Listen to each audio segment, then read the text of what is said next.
네, 일주일 동안 잘 지내셨습니까? 네. 우리 히브리서를 지금 같이 말씀을 보고 있는데, 이 히브리서가 우리 여기 같이 계시는 분들 중에도 어떤 분들은 이 히브리서가 대상자가 히브리 그리스도인이다 이렇게 이제 한정해서 이 말씀을 알고 계시는 분들도 계시고, 또 아니다, 이게 대상이 히브리인이다 이렇게 아시는 분들도 계세요. 그래서 제가 처음에 이제 말씀을 드릴 때 대상을 어디다 이렇게 못을 박지 않고 우리가 성경 말씀을 이렇게 알아가면서 어떤 게 하나님께서 우리에게 말씀을 해주시는지 그걸 이제 좀 살펴보자고 말씀을 드렸고, 이제 가시면서 이렇게 보시면 좋을 것 같습니다. 그래서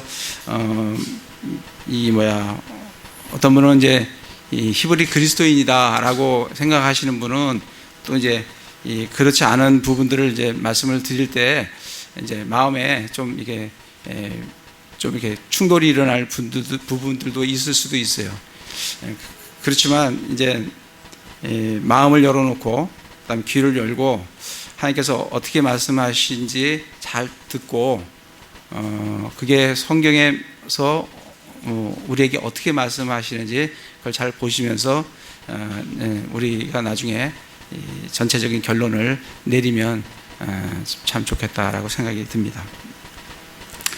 그래서 히브리서 이제 1장을 보시면 1장에 처음에 얘기했다시피 1절과 2절에 보면 지나간 때에는 여러 시대에 다양한 방식으로 대언자들을 통하여 조상들에게, 근데 이 마지막 날들에는 자신의 아들을 통하여 우리에게, 이렇게 이제 대구 구절로 되면서 3절에서 예수님은 어떠한 분이시냐, 예수님은 하나님의 영광의 광채시요 그분 자체의 정확한 형상이시며 자신의 권능의 말씀으로 모든 것을 떠받치시는 이 아들께서는 친히 우리의 죄들을 정결하게 하신 뒤에 높은 곳에 계신 존엄하신 분의 오른편에 앉으신 분이시다. 이렇게 예수님이 어떤 분이다, 하나님의 아들이 어떤 분이시다라고 이제 말씀을 하면서 이제 4절부터 이 예수님은, 이 아들이신 이분은 천사보다 훨씬 뛰어나신 분이다.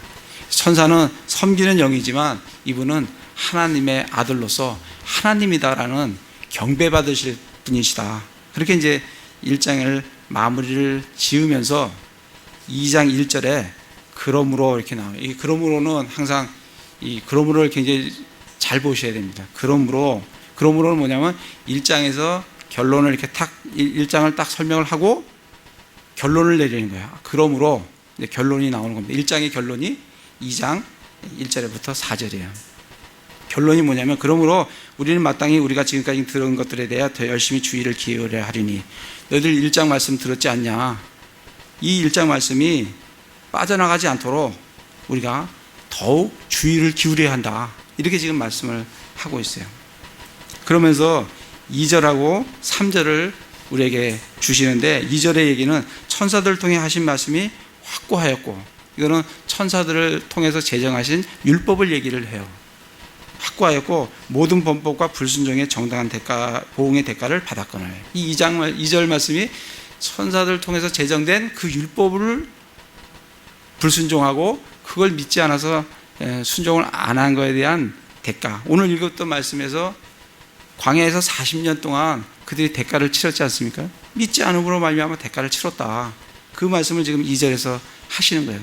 그러면서 3절에서 우리가 이렇게 큰 구원을 소홀히 여기면 어찌 피할 수 있으리요 하고 우리에 대해서 말씀을 해주고 계십니다. 근데 여기서 큰 구원을 소홀히 여기는 우리가 누군가, 이걸 좀 우리가 살펴볼 필요가 있습니다. 그래서 거기 주석 성경 가지신 분들은 그 3절에 보면 거기 우리가 옆에 I라고 적혀 있어요. I, 그죠? 예. 뭐 주석이 없으신 분들은 뭐 어쩔 수가 없고요. 주석을 가지신 분들은 I라고 적혀 있어요. 이 I가 히브리서 10장 8절을 가보시면 이거에 대한 주석이에요. 2절, 3절을 우리가 어떻게 이걸 바라봐야 되느냐? 그거는 우리가 뭐 임의로 해석을 하는 것이 아니라 성경 주석을 딱 펼쳐서 보면 이 말씀이 그 말씀이구나 하는 것을 우리가 알 수가 있어요. 10장 28절에 보면 모세의 율법을 멸시한 자도 두세 증인으로 인해 긍휼을 얻지 못하고 죽었거늘. 이게 뭐예요? 이게 2절 말씀이에요. 아까 2절하고 이렇게 비교해 보세요. 2장 2절에 보면 천사들을 통해 하신 말씀이 확고하였고 모든 범법과 불순의 정당한 보응의 대가를 받았거늘. 이 말씀이 10장 28절 말씀이에요. 모세의 율법을 멸시한 자도 두세 증인으로 인해 긍휼을 얻지 못하고 죽었어요. 그죠? 그러면서 3절 우리가 이렇게 큰 구원을 소홀히 여기면 어찌 피할 수 있으리요. 이 구절에 대한 주석이 29절이에요. 29절에 보세요. 하물며 하나님의 아들을 발로 받고 자기를 거룩히 구별한 언약의 피를 거룩하지 아니한 것으로 여기며 은혜의 영과 영께 물에 행한 자가, 이게 뭐예요? 큰 구원을 소홀히 여긴 자예요. 그가 당연히 받을 것으로 생각되는 형벌은 얼마나 더 극심하겠느냐, 너희는 생각해보라. 이렇게 지금 우리에게 이 관련 구절에 대한 해석을 우리한테 해주고 있습니다. 그래서 2장에 와서 다시 2장의 이 3절의 말씀은 이 히브리인들한테 얘기를 하는 거예요. 그들이 그 히브리인 중에는 예수 그리스도를 믿는 사람도 있고 믿지 않는 사람도 있는데 너희가 이렇게 큰 구원을 정말 소홀히 여긴다는 게 뭐예요? 하나님의 아들을 발로 받고 자기를 거룩히 구별한 언약의 피를 거룩하지 아니한 것으로 여기며 은혜의 영께 물에 행한 자, 그가 어떻게 해요? 소홀히 여기면 어찌 피할 수 있겠느냐? 그가 받아야 될, 당연히 받을 것으로 생각되는 형벌이 얼마나 다 극심하겠느냐, 너는 생각을 해봐라 라고 지금 말씀을 해주고 있습니다. 그래서 1장을 끝낸 다음에 사도 바울은 2장 1절부터 4절까지 히브리인들에게 경고를 주는 거예요. 너희 1장에서 예수님이 하나님의 아들이시고 천사보다 월등히 뛰어나신 분이신데 너희가 이 예수 그리스도를 받아들이지 않고 소홀히 여기면 너희들이 당해야 될 그 형벌이 얼마나 큰 건지 너희들 곰곰이 잘 생각해라 라고 지금 말씀을 우리에게 주고 계십니다. 그러면서 이제 2장 5절부터 예수님이 천사보다 뛰어나신 분이시지만 왜 예수님이 인간의 모습으로, 사람의 모습으로 오셨는가, 그거를 2장 5절부터 18절까지 설명을 하는 거예요. 1장은 예수 그리스도의 신성에 대해서 얘기를 한다고 하면 2장 5절부터 18절은 예수 그리스도의 인성에 대해서 얘기를 하는 거예요. 왜 예수님이 인간의 모습으로, 사람의 모습으로 오셨는가. 그래서 이제 6절부터 이 아담의 얘기를 하면서 아담이 7절에 보면 그를 천사보다 조금 낮게 창조하셨다. 이 사람은 혼적인 존재이기 때문에 천사보다 낮게 창조되었어요. 그래서 낮게 창조되었다. 그에게 영광과 존귀로 관을 씌우시고 그를 주의 손으로 지은 것들 위에 세우시고 모든 것을 그의 발 아래, 아담의 발 아래 두었어요. 근데 아담이 그 지배권을 빼앗김으로 말미암아 이제 그 앞에, 그 발 아래 놓여진 것이 아무것도 없다. 그런데 우리는 9절에 다만 우리는 예수 그리스도를, 예수님을 바라본다. 그런 얘기 뭐냐면 시편에서 지금 6절부터 아담에 대해서 얘기를 하고 있지만 이건 아담에게만 적용되는 것이 아니라 마지막 아담인 예수 그리스도에게 동일하게 예언적으로 적용이 된다라고 지금 히브리 기자가 말씀을 우리에게 주고 있는 겁니다. 그래서 우리는 예수님을 본다. 근데 이 예수님이 어떤 분이시라고요? 조금 낮게 되셨다가, 이분도 사람으로 오셨기 때문에 조금 낮게 되셨다가 영광과 존귀로 관을 쓰셨는데 왜 이 예수님이 사람의 모습으로 오셨느냐? 그것은 9절에 보면 그분의 죽음의 고난에 당하시려고, 그 뒤끝에 보면 하나님의 은혜로 말미암아 모든 사람을 위하여 죽음을 맛보려 하심이라. 그분이 이 사람의 모습으로 오신 것은 사람의 죽음을 맛보기 위해서다. 뿐만 아니라 14절에 이것은 그분께서 죽음을 통해 죽음의 권능을 가진 자 곧 마귀를 멸하시는 거다. 마귀는 예수님을 죽이면, 십자가 달려 죽이면 그게 끝나는 줄 알았는데, 하나님의 방법은 그 십자가 죽음을 통해서 마귀의 권능을 가진, 죽음의 권능을 가진 마귀를 멸하시는 그런 계획을 갖고 계시고, 그렇게 멸하셨다. 또 세 번째는 죽음을 두려워하여 평생토록 속박에 얽매인 자들을 건져내려고 한다. 그리고 네 번째는 17절에 하나님께 속한 일들에서 긍휼을 맡고 신실한 대제사장이 되어서 백성과 하나님 사이에 대제사장의 역할을 하기 위해서 이분이 예수 그리스도께서 사람의 모습으로 오셨다라고 2장을 이제 끝을 맺고 있습니다. 그럼 이제 오늘 하려고 하는 이 3장은 뭐냐면, 이 예수님께서 사람의 모습으로 오셨는데 너희 히브리인들이 가장 사람 중에서 가장 위대하다고 하는 그 모세보다 뛰어나신 분이 예수님이시다라는 것을 입증하는 장이 이 3장이에요. 그래서 이 3장 1절부터 계속해서 모세와 비교를 하고 있습니다. 몇 절까지?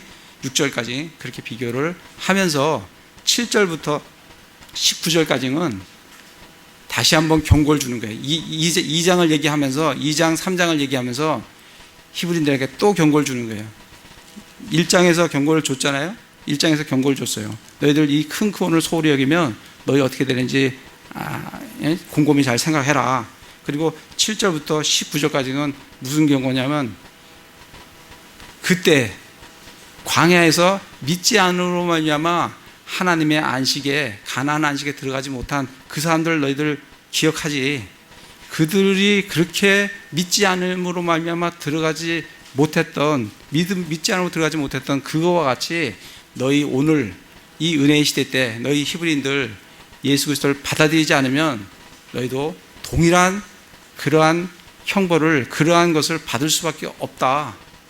그러니까 그거를 과거에 그 광야에서 그러한 교훈을 삼아서 지금 너희들 마음을 강팍하게 하지 말고 예수 그리스도, 우리의 신앙 고백의 사도시며 대제사장이시며 그리스도인 이 예수님을 너희 받아들여라 라고 경고를 주는 장이 7절부터 19절까지 말씀입니다. 좀 흐름이 이렇게 좀 이해가 되시나요? 네, 그렇게 이해가 좀 되시면 좋겠어요. 그래서 오늘 3장을 같이 좀 이렇게 나눠보도록 하겠습니다. 3장 1절에 보면 그러므로, 이 그러므로가 뭐예요? 결론이라고 해요. 뭐에 대한 결론이라고? 2장에 대한, 1장의 결론은 2장 1절부터 4절까지 결론을 내렸고, 2장에 이제 예수님이 인성, 사람의 모습으로 오신 그거에 대한 말씀을 나눈 다음에 그러므로 결론을 내리는 거예요. 그러므로 거룩한 형제들, 곧 하늘의 부르심에 참여한 자들아, 우리의 신앙 고백의 사도시며 대제사장이신 그리스도 예수님을 깊이 생각하라. 이렇게 말씀을 하고 계십니다. 여기서 우리가 1절에 거룩한 형제들, 곧 하늘의 부르심에 참여한 자들아, 이 거룩한 형제들이 누군가, 이걸 우리가 좀 살펴봐야 됩니다. 거룩한 형제들이 누군가? 거룩한 형제들은, 우리 신약 성도들은 당연히 우리 신약 성도들이라고 얘기를 합니다. 우리 신약 성도들은 거룩한 형제들이 맞습니다. 그리고 하늘의 부르심에 참여한 자들이 맞아요. 그런데 이 신약 성도들만 거룩한 형제가 아니에요. 구약의 성도들도 거룩한 형제라고 불리웁니다. 신명기 7장 6절을 보겠습니다. 신명기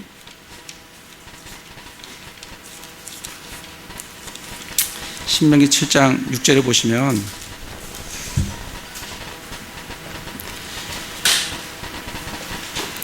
뭐라고 말씀하시냐면 7장 6절에 너는 주 내 하나님께 거룩한 백성이니라. 이스라엘은 하나님께 거룩한 백성이에요. 그리고 주 내 하나님께서 지면 위의 모든 백성들 위로 너를 높여 자신에게 특별한 백성으로 택하셨나니. 이스라엘은 특별한 백성이에요. 그들은 하나님께 거룩한 백성이라고요. 신명기 그 뒤에 가서 14장 21절을 보겠습니다. 그 뒤로 가서 보시면 14장 2절에 보시면 너는 주 내 하나님께 거룩한 백성이니 주께서 땅 위의 모든 민족들 위로 너를 높여 자신에게 특별한 백성으로 택하셨느니라. 아까 말씀하고 동일해요. 거룩한 백성이고 특별한 백성이라고요. 14장 21절에도 뒤에 보면 너는 주 내 하나님께 거룩한 백성이니라. 이스라엘이 거룩한 백성이라고요. 민수기 23장을 가보겠습니다. 민수기 23장 9절에 보시면 내가 바위들 꼭대기에서 그를 보며 작은 산들에서 그를 바라보나니 보라, 이 백성은 홀로 거할 것이요 민족들 가운데 하나로 여기지지 아니하리로다. 이스라엘은 이 이스라엘 민족은 홀로 거할 것이요 유일한 백성이에요. 민족들 가운데 하나로 여겨지지가 않아요. 지금 우리 전 세계에 민족들이 얼마나 많습니까? 뭐 200족속이 있는지 뭐 300족속이 있는지 잘 모르겠어요. 아무튼 많은데 우리 한국도 한국 민족 하나의 족속이죠. 그리고 뭐 중국인, 일본인, 뭐 앵글로 섹슨족 뭐 이렇게 하고 족속들이 많아요. 근데 그렇게 많은 족속들이 있는데 이스라엘은 그렇게 하나로 여겨지지가 않는다고요. 그 많은 민족 중에 하나가 아니라 이스라엘은 특별한 백성이라고요. 그 말씀이에요. 특별한 백성이라고. 이스라엘은 하나님께서 택하신 특별한 백성이라고요. 그러니까 하나님께서 이스라엘을 다루실 때는 민족 중에 하나로 다루시는 것이 아니라 하나님께서 택하신 이스라엘 백성으로 다루세요. 그러니까 특별한 거예요. 하나님께서 선택하신 특별한 백성이라고 말씀을 해주고 계십니다. 출애굽기 19장을 가보겠습니다. 출애굽기 19장 3절에 보시면 모세가 하나님께 올라가니 주께서 산에서 그를 불러 이르시되 너는 이같이 야곱 집에 말하고 이스라엘 자손에 고하라 이렇게 말씀을 하시면서 5절에 그러므로 이제 너희가 참으로 내 목소리에 순종하고 내 언약을 지키면 너희는 내게 모든 백성들보다 뛰어난 특별한 보물이 되리니 이는 온 땅이 내 것이기 때문이라. 또 너희는 내게 제사장 왕국이 되며 거룩한 민족이 되리라. 이스라엘은 하나님께서 이 약속을 체결한 거룩한 민족이에요. 그들의 삶이 거룩하다는 얘기가 아니라 거룩하다는 얘기는 구별됐다는 얘기예요.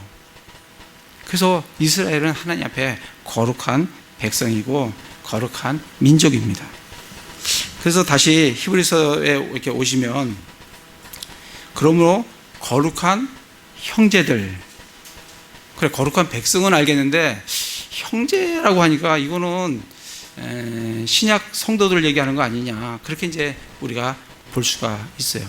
근데 우리들은 그렇게 느껴지는데 이 유대인 히브리인들은 서로에게 얘기할 때 형제라고 얘기를 합니다.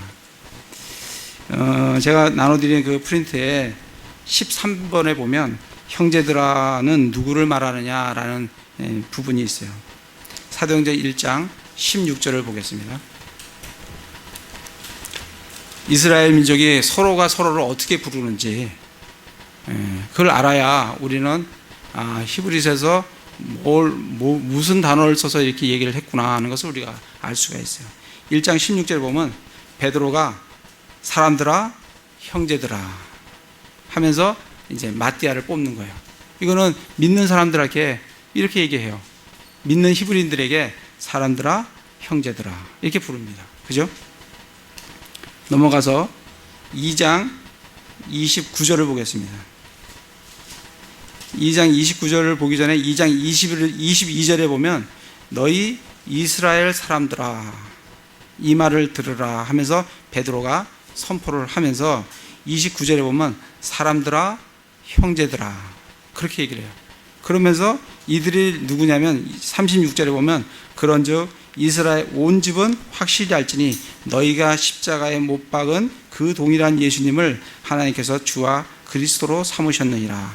지금 베드로가 사람들아 형제들아 이렇게 부른 그 사람이 누구냐면 예수님을 십자가에 못 박아 죽인 사람들이라고 해요. 그 사람들을 향해서 베드로는 뭐라고 얘기해요? 사람들아 형제들아.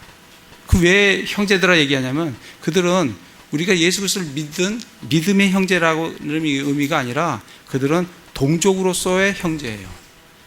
그래서 이스라엘 사람들은 믿지 않는 사람들, 예수 그리스도를 믿든 안 믿었든 하나님을 믿었던 그 백성들, 그 이스라엘 사람들은 서로가 서로를 부를 때 형제들아 형제들아 그렇게 불렀어요. 좀 더 찾아보면 3장 14절에 보겠습니다.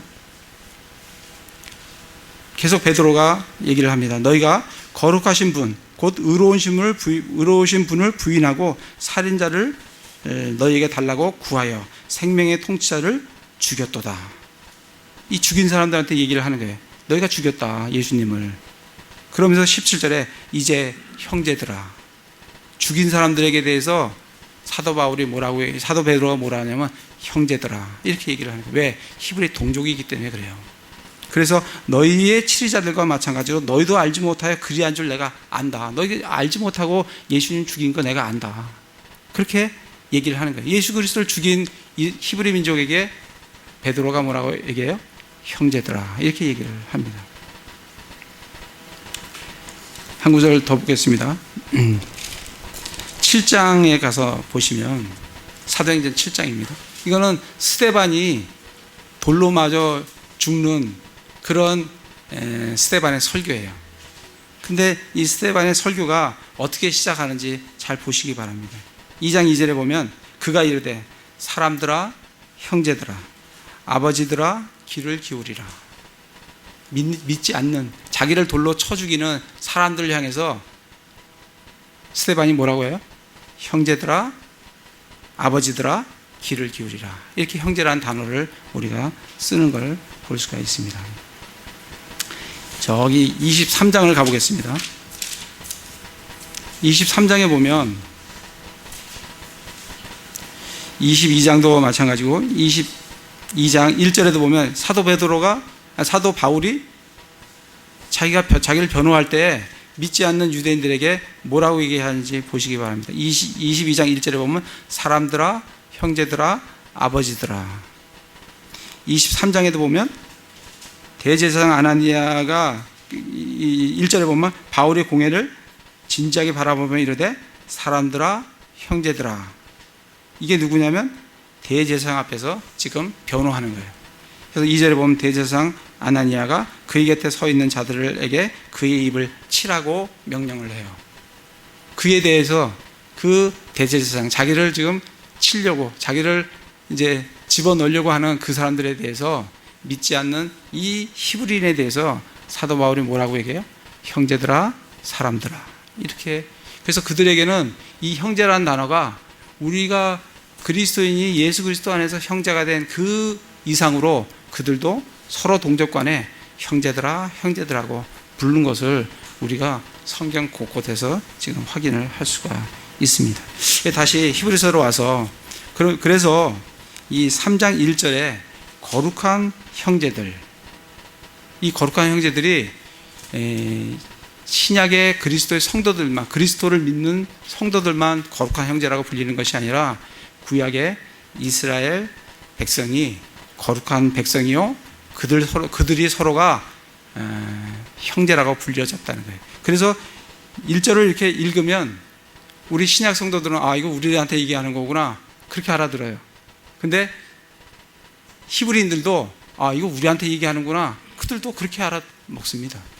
우리가 몰라서 그렇지 그들도 이거 우리한테 지금 들려주려고 하는 말씀이네 하고 자기네들이 그거를 안다고요.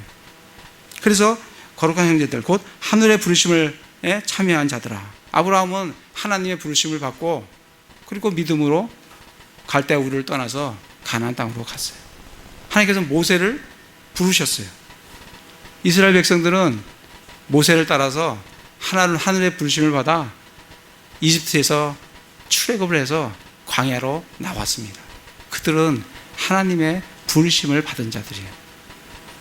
그래서 거룩한 백성들 곧 하늘의 부르심에 참여한 자들아.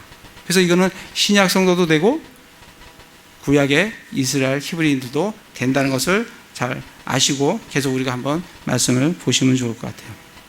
그 3장 1절에 그렇게 말씀을 하시면서 우리 신앙 고백의 사도시며 대제사장이신 그리스도 예수님을 깊이 생각해라. 지금 이 3장 1절은 뭘 얘기를 해주냐면 이 히브리인들은 신앙 고백을 해갖고 왔어요. 우리도 신앙 고백하죠. 우리는 어떤 신앙 고백해요? 예수님이 나의 죄를 위해서 십자가에 죽으시고 3일 만에 부활하셨고 그리고 하늘에 올려지셨고 이제 머지않아 이 땅을 심판하실 재림의 주로 오십니다. 이렇게 우리가 신앙 고백을 합니다. 히브리인들도 신앙 고백을 해요. 그들은 어떤 신앙 고백을 하냐면 우리 마태복음을 가보겠습니다. 마태복음 16장 베드로의 신앙 고백을 한번 보겠습니다.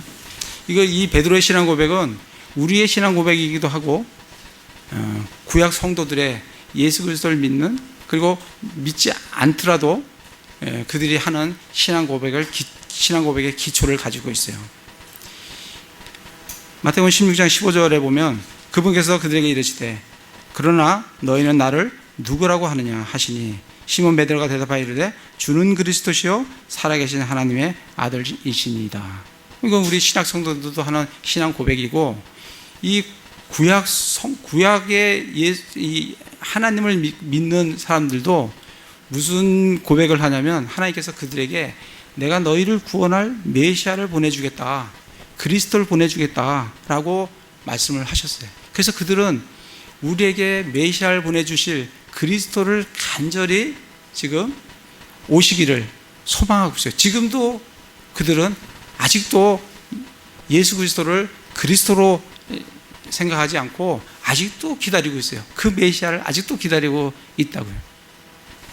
그래서 그들의 믿기 전에 예수 그리스도를 믿기 전에 그 구약 성도들도 하나님께 우리를 구원할 메시아 그리스도를 보내주십시오라고 늘 신앙 고백을 그렇게 합니다.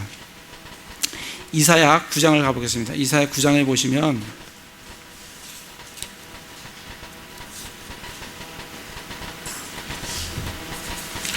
하나님께서 이스라엘 백성에게 이런 약속을 주셨어요. 9장 6절 7절에 보면 이사야 9장 6절 7절에 보면 이는 한 아이가 우리에게 태어났고 한 아들을 우리에게 주셨는데 한 아들이 태어나고 한 아들을 우리에게 주셨어요. 이게 누구예요? 메시아를 주시겠다는 얘기예요. 그리스도 하나님께서 기름 부은 그리스도를 보내주시겠다는 거예요. 주셨는데 그 사람이 어떤 분이냐? 그의 어깨는 정권이 놓이고 이게 가버먼트라는 얘기예요. 정권이 가버먼트라는 얘기는 정부, 나라가 왕국이라는 얘기예요. 정권이 놓이고 그의 이름은 놀라우시니 좋은자, 강하신 하나님, 영존하는 아버지, 평화의 통치자라 할 것이기 때문이라. 그의 정권과 화평의 번창함이 끝이 없으며 그가 다윗의 왕자와 그의 왕국 위에 군림하여 그것을 정비하고 이제로부터 영원토록 판단의 공의와 정의로 그것을 굳게 세우리라. 만군의 주의 열심히 이것을 이루리라. 하나님께서 내가 한 아들을 너희를 구원할 메시아를 너에게 보내주겠다고 구약 성경에 계속해서 말씀을 주셨어요. 그래서 이 히브리인들은 늘 하나님 앞에 신앙 고백하는 것은 우리에게 이 구원할 메시아를 보내주십시오, 우리에게 그리스도를 보내주십시오라고 그들 마음속에 그러한 마음이 있는 걸 볼 수 있어요. 미가서를 가보겠습니다. 미가서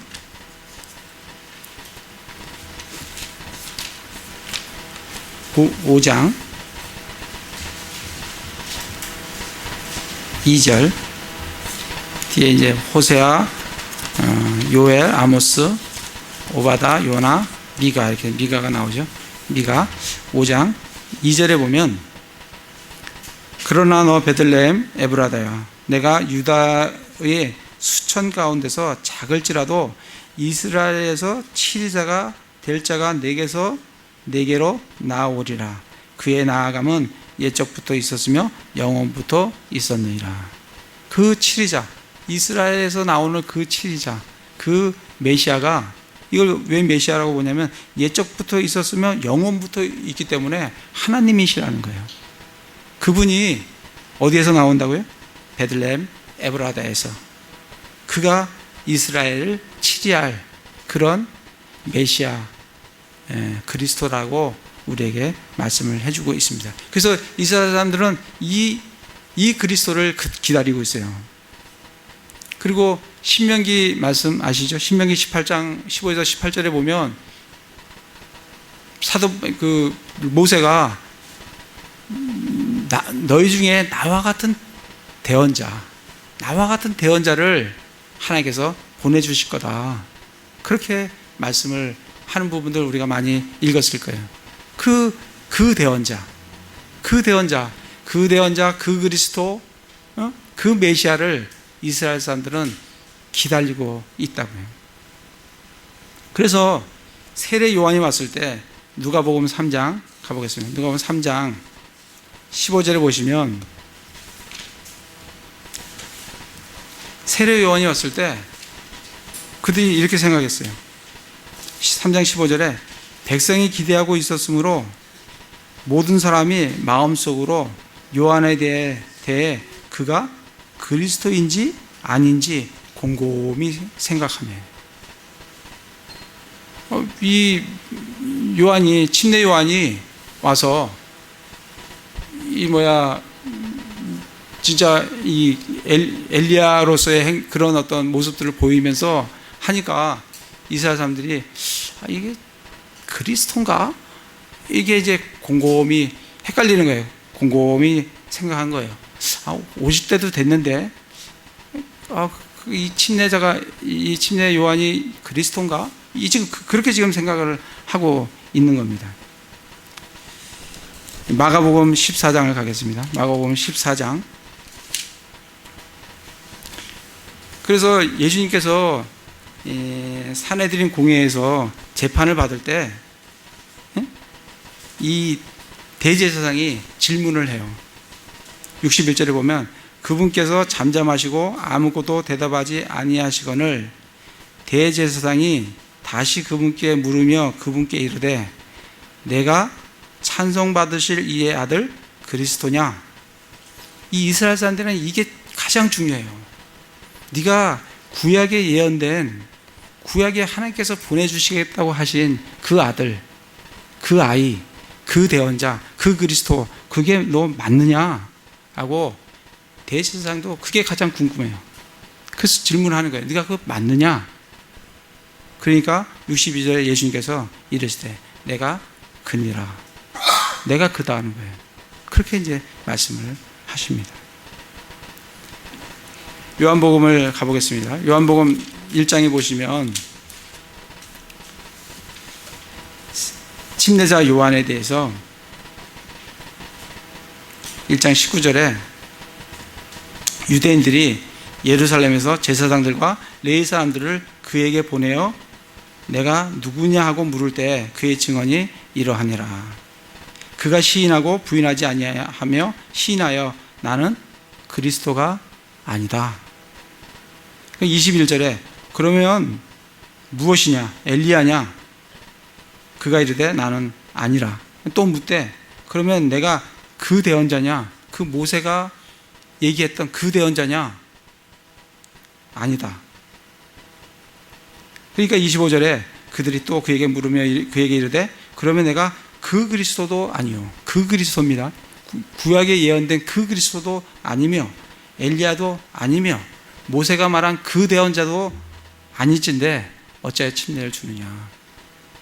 이들이 확인하고 싶은 것은 그 그리스도, 그 대언자, 그 메시아를 지금 이들은 학수고대하고 있고 그거를 확인하고 싶습니다. 요한복음 6장 옆으로 가보겠습니다. 6장 69절에 그래서 베드로가 마태복음과 동일하게 신앙 고백을 합니다. 그때 시몬 베드로가 68절에 보면 그분께 대답하되 주여 영원한 생명의 말씀이 주께 있사온데 우리가 누구에게 가리이까? 우리는 주께서 그 그리스도시요. 그러니까 구약에 예언된 그 그리스도시요 살아계신 하나님의 아들이심을 믿고 확신하나이다. 이렇게 말씀을 주고 있습니다. 그래서 정리를 하면 다시 히브리서에 와서 지금 뭘 말씀을 드리고 싶으냐면 우리의 신앙 고백의 사도시며 이스라엘 히브리인들의 신앙 고백이 그거라는 거예요. 우리에게 보내주실 메시아, 우리에게 보내주실 그 대원자, 우리에게 보내주실 그 그리스도, 그 신앙 고백의 사도라는 건 뭐냐면 보내심을 받은 자예요. 그러한 대상이신, 우리 신앙 고백의 대상이신 그 하나님께로부터 보내심을 받은 그 사도시며 대제사장이신. 근데 그가 또 어떤 역할을 하냐면 구약에 수없이 그들이 동물에게 안수해서 동물을 희생제물로 바친 대제사장이 있어요. 그걸 몇 년간 했어요? 1500년간 했다고요. 근데 그들에게 그걸 하면서 무슨 소망이 있냐면 이 희생 업무를 맨날 드리는, 뭐 하루도 얼마나 많이 드렸겠어요. 그 많은 사람이 죄를 범하면 이 희생 제물을 드리지 않고 한 번에 이 이 제사를 완결시켜 주실 메시아 그리스도이신 그런 의미예요. 그러니까 지금 우리의 신앙 고백의 사도시며 대제사장이신 그분이 그리스도인데 그분이 오셔야 되는데 그분이 누구라고요? 예수님이라는 걸 생각해라는 거예요. 지금 그분이 오셨는데 그분의 이름이 뭐냐면 예수님이다. 너희가 그걸 생각해라 라고 지금 3장 1절에서 히브리인들에게 주는 거예요. 너희들이 신앙 고백하고 너희들의 학수 고대하고 기다리고 있던 그 메시아, 그 대제사장으로서 모든 걸 완결시키는 그 대제사장으로서 오시는 그 그리스도가 오시는데 그 그리스도가 누구냐면 예수님이라는 걸 기억해라. 그렇게 지금 3장 1절에 말씀을 해 주시면서 2절부터 그 예수님이 모세보다 얼마나 더 뛰어난 분이신지를 지금 입증을 하고 있습니다. 3장 1절에 보면 모세가 하나님이 온 집에서 신실했던 것 같이 자기를 세우신 분에게 신실했어요. 모세는 뭐에 신실했어요? 하나님의 집에서 신실했어요. 근데 예수님은 자기를 세우신 하나님께 신실했어요. 3절에 집을 지은 자가 그 집보다 더 많은 존귀를 받는 것은 당연해요. 그와 같이 모세보다 집을 지으신 분은 예수님이시고 그 집에서 섬긴 자는 모세예요. 그러니까 당연히 모세보다 더 많은 영광을 받기에 합당한 자가 예수님이라는 것을 입증을 하고 있는 거예요. 4절에서 집마다 지은 자가 있을 때 모든 것을 지으신 분은 하나님이세요. 5절에 보면 또 모세는 참으로 나중에 말하게 될 그것들을 증언하기 위해 그분의 온 집에서 종으로서 신실하였을 때 모세는 종으로서 신실했어요. 근데 그리스도는 자신의 집을 다스리는 아들로서 신실했어요. 그 차이가 있는데 한 분은 아들로서 한 분은 종으로서.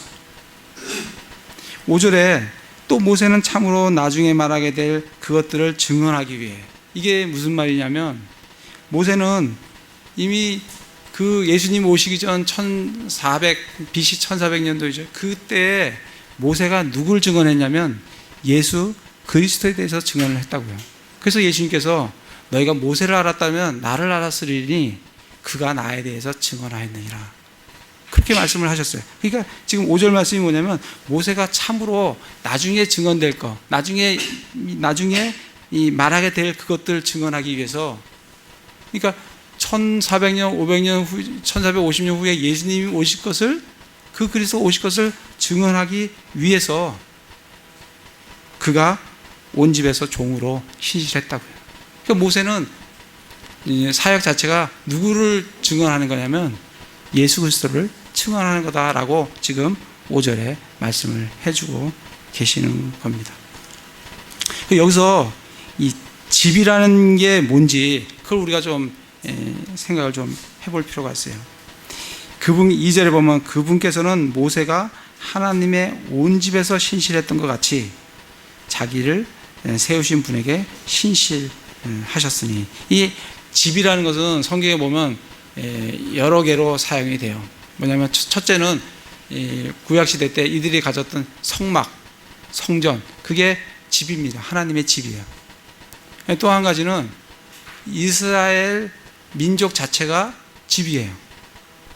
그래서 너희 온 이스라엘 집은 알지니, 그렇게 얘기할 때 그 온 이스라엘 집이라고 하는 때는 너희 온 이스라엘 민족들은 알지니, 그 말이에요.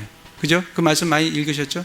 그 집이라는 게 성막, 성전도 될 수가 있고 또 뭐가 될 수 있냐면 이스라엘 민족 자체가 되는 거예요. 이 집이요. 그래서 2절에 모세가 하나님의 온 집에서 신실하게 했던 것 같이 자기를 세우신 분에게 예수님은 신실했다. 그래서 이때의 집은 뭐냐면 모세가 이스라엘 백성을 위해서 신실하게 했던 것 같이 예수님은 누굴 위해서? 하나님께 신실했다는, 그렇게 비교가 지금 되면서 이 집은, 여기서 말하는 집은 이스라엘 민족을 모세가 신실하게 잘 섬겼다는 말씀입니다. 그래서 6절에 보시면 그리스도께서는 자신의 집을 다스리는 아들로서 신실했어요. 예수님께서는 자신의 집이라고 했어요. 자신의 집. 하나님의 집을 누구의 집이라고? 자신의 집이라고. 그 얘기는 뭐예요? 자신이 하나님이라는 거예요. 그죠? 그런 의미를 지금 가지고 있습니다. 신실하셨으니 우리가 소망의 확신과 기쁨을 끝까지 붙들면 우리가 그분의 집이라. 이 말씀이 무슨 말씀이세요? 우리가 소망의 확신과 기쁨을, 소망이라는 것은 뭐냐면 예수님이 영광의 소망이요, 그리고 예수님이 우리의 소망이라고요. 이 소망이 예수님이에요. 다시 다른 말씀을 통해서 이거를 말씀을 확증시키도록 그렇게 하겠습니다. 이 소망이 예수님인데 소망의 확신과 기쁨을 끝까지 붙들면 우리가 그분의 집이다. 다시 말하면 그 집이 아까 뭐라 그랬어요? 백성이다는 거예요. 그러니까 우리가 소망의 확신과 예수님에 대한 확신과 기쁨을 내가 끝까지 붙들면 뭐라고요? 하나님의 백성이 된다고. 그 이해되십니까? 그 말씀을 하고 있는 거예요. 그러면 이게 신약 성도들은 우리는 예수 그리스도에 대한 확신과 기쁨을 끝까지 붙들어서 하나님의 백성이 되는 게 아니에요. 우리는 예수 그리스도를 믿는 그 즉시 뭐가 돼요? 하나님 그리스도의 몸이 돼요. 그죠? 우리는 믿는 즉시 성령 침례를 받아 뭐가 돼요? 그리스도의 몸이 된다고요.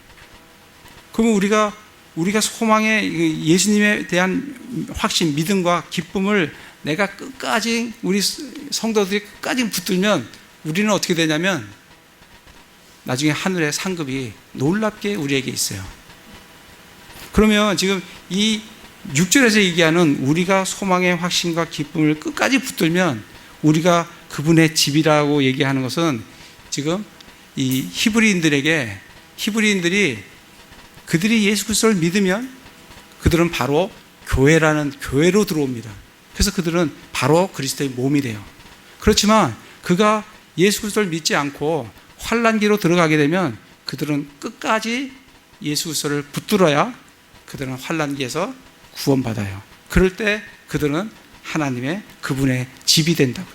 그러니까 지금 이 6절 말씀은 이 히브리인들에게 너희들이 지금 예수 그리스도를 믿으면 바로 교회로 들어오지만 너희가 그것을 믿지 않고 환난기를 너희가 거쳐 들어가게 된다고 하면 너희는 끝까지, 여기서 끝까지가 항상 나오면 그 끝까지라는 건 어느 끝까지냐면 다니엘의 70주 마지막 때까지를 얘기해요. 끝까지 붙들어야 그들은 어디로 들어가냐면 하늘의 왕국으로 구원을 받고 하나님 집이 되면서 하늘의 왕국으로 들어가게 된다라고 말씀을 해주고 계십니다. 그래서 이걸 우리 성도들에게 적용을 해서 우리가 그것을 영적 적용으로 해서 우리에게 말씀을 적용시킬 수 있지만은 이 6절 자체의 그 교리적인 의미는 지금 이스라엘 히브리인들에게 환난기에 들어가는 그 히브리인들에게 그들에게 있어서는 그들이 소망의 확신과 기쁨을 끝까지 붙들어야 그들은 하나님의 백성이 된다라고 말씀을 해주고 계십니다. 그러면서 이제 7절부터 19절까지는 이제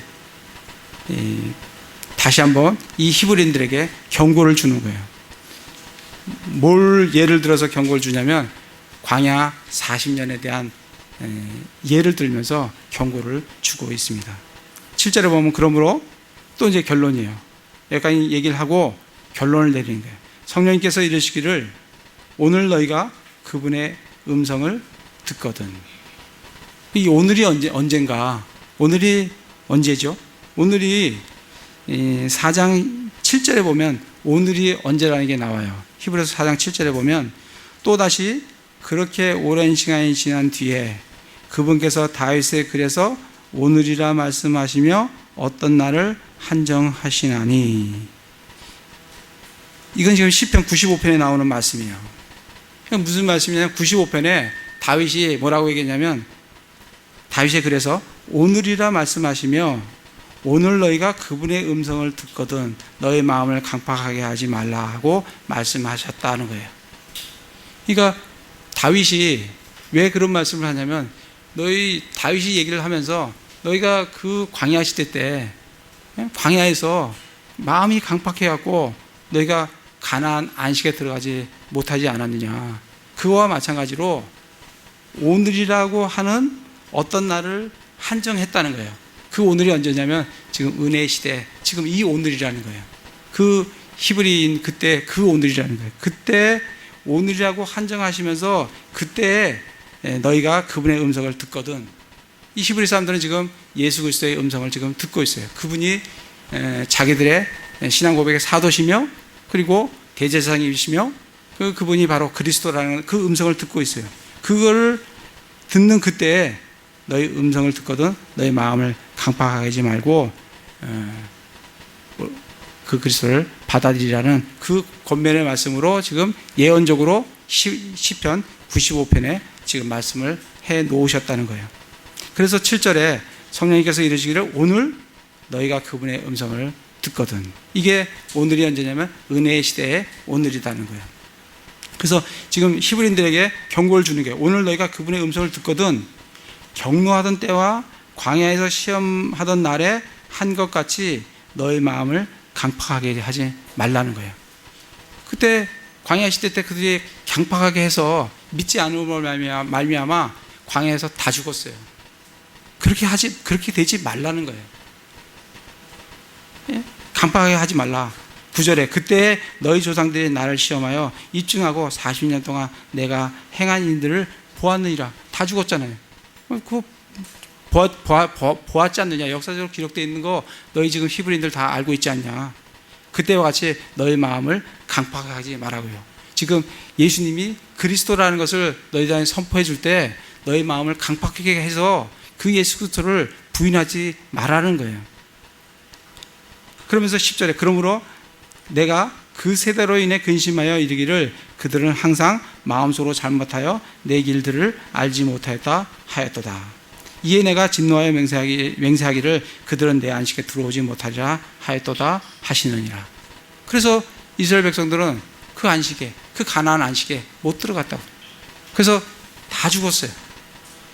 근데 모든 사람이 죽은 건 아니에요. 갈렙과 여호수아 들어갔어요. 그게 지금 16절에 보면 이는 어떤 자들이 듣고 경노하게 하였기 때문이라. 그러나 모세로 말미암아 이집트에서 나온 모든 자가 그리하지는 아니하였느니라. 그 중에서도 남은 자가 있다는 거예요. 남은 자, 살아남은 그 가나안 안식에 들어간 자들이 있다는 거예요.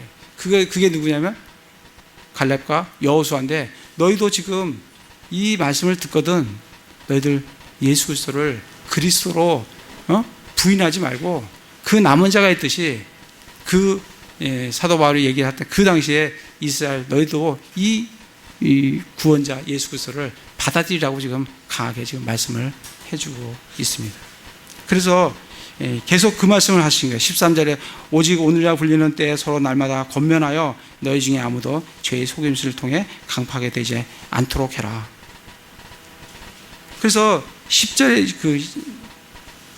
12절에 보면 형제들아 너희 중에 어떤 사람에게 믿지 아니하는 악한 마음이 있어 살아계신 하나님을 떠나는 일이 생기지 않도록 조심해라.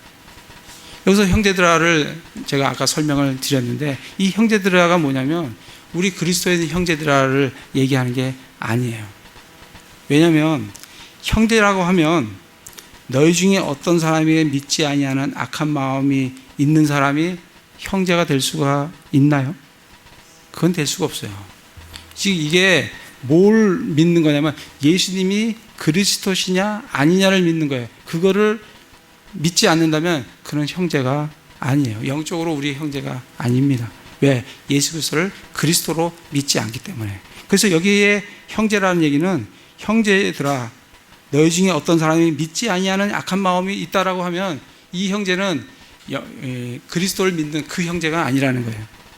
근데 형제라고 불리면서 그 안에 예수 그리스도를 믿지 않는 사람이 있는 그 형제는 누구냐면 육적인 히브리인들을 얘기를 한다는 것을 우리가 말씀으로 알 수가 있어요. 그래서 여기서 지금 사도 바울이 뭐라 하냐면 히브리 사람들아 형제들아 너희 중에 어떤 사람들이 믿지 아니하는 악한 마음이 있어서 예수님을 부인하지 않도록 그 광야 40년 동안 그들이 부인해서 못 들어간 것을 교훈 삼아 부인하지 않도록 조심해라.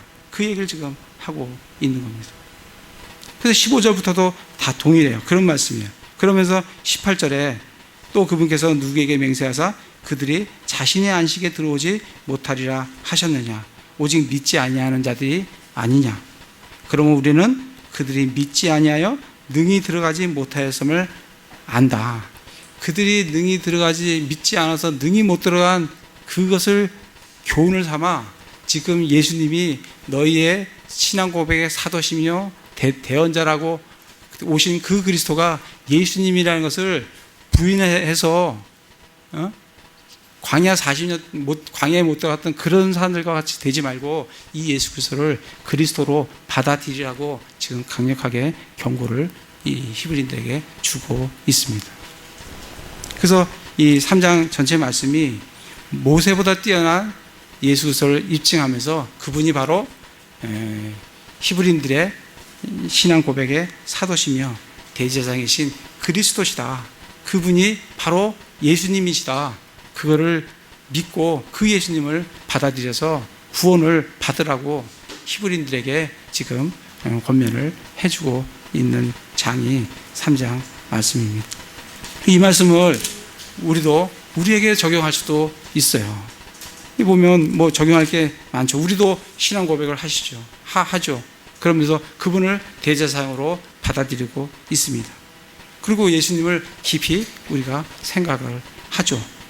그뿐만 아니라 우리도 소망의 확신과 기쁨을 붙들어서 우리에게 약속되어진 놀라운 상속 유업을 우리가 더 풍성히 누릴 수가 있어요. 우리는 소망의 확신과 기쁨을 끝까지 붙들어야 하나님의 백성이 되는 게 아니에요. 이제 여기서 이단들이 나오는 겁니다. 이단들은 그렇게 얘기를 해요. 너 끝까지 안 붙들면 하나님의 집이 안 된다. 하나님의 백성이 안 된다. 라고 말씀을 하시는 거예요. 우리 그리스도인들은 끝까지 붙들어야 되는 것이 아니고 예수 그리스도를 믿는 그 즉시 우리는 그리스도의 몸이 되고 우리는 성령 침례로 그리스도의 몸이 된다는 거예요. 우리가 끝까지 이 믿음을 지키고 그 믿음의 행위를 나타내는 것은 우리가 나중에 그 믿음에 대한 보상을 하나님께 받기 위함이지 구원받기 위함이 아닙니다. 구원은 우린 예수 그리스도를 믿음으로 바로 우리는 예수 그리스도를 믿음으로 구원을 받는 거기 때문에 이 6절 말씀이 우리 성도들에게 적용되는 말씀이 아니라는 거예요. 성도들에게 적용이 되면 이거로 너 끝까지 붙들지 않으면 너 구원받지 못한다라고 적용을 해서 하게 되면 이제 정말 말씀에 약한 그런 사람들은 이 말씀을 인해서 굉장히 어려워질 수가 있어요. 지금 그 말씀을 하시는 것이 아니라는 것을 우리가 좀 말씀을 보시면서 오늘은 모세보다 뛰어나신 우리의 신앙 고백의 사도이신 그 예수님을 깊이 생각하시면서 그분을 굳게 붙들고 우리에게 주어진 놀라운 상급을 다 나중에 풍성하게 받으시는 그런 형제 자매님들 다 되시기를 기도를 드립니다. 네, 제가 기도하겠습니다.